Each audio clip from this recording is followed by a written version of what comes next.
സുബൈർ സാഹിബ്, നമ്മുടെ പരപ്പനാടി റെയിൽവേ സ്റ്റേഷനിൽ വളരെ വേഗതയിൽ വർക്ക് പുരോഗമിച്ചുകൊണ്ടിരിക്കുകയാണ്. അപ്പോൾ അതിനെപ്പറ്റി നിങ്ങളുടെ അഭിപ്രായം എന്താണ്? പരപ്പനങ്ങാടി കേരളത്തിലെ അമൃത് റെയിൽവേ സ്റ്റേഷൻ പ്രഖ്യാപനവുമായി ബന്ധപ്പെട്ടുകൊണ്ട് പരപ്പനങ്ങാടി, തിരൂര്,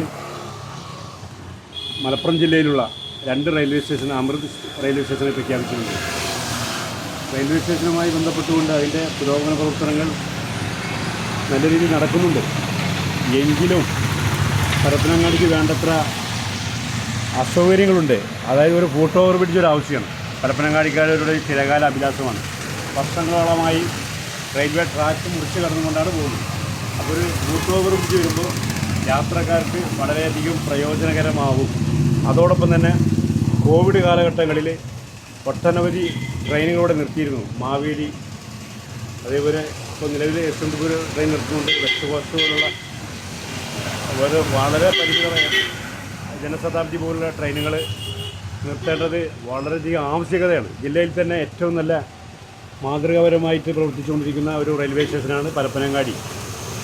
ലക്ഷക്കണക്കിന് ആളുകൾ പതിനായിരക്കണക്കിന് യാത്ര ചെയ്യുന്ന ആളുകൾ, ലക്ഷക്കണക്കിന് ഒരു ദിവസത്തിൽ 1 കോടി രൂപയുടെ അടുത്ത് വരുമാനമുള്ള ഒരു റെയിൽവേ സ്റ്റേഷനാണ് പരപ്പനങ്ങാടി. അപ്പോൾ അമൃത്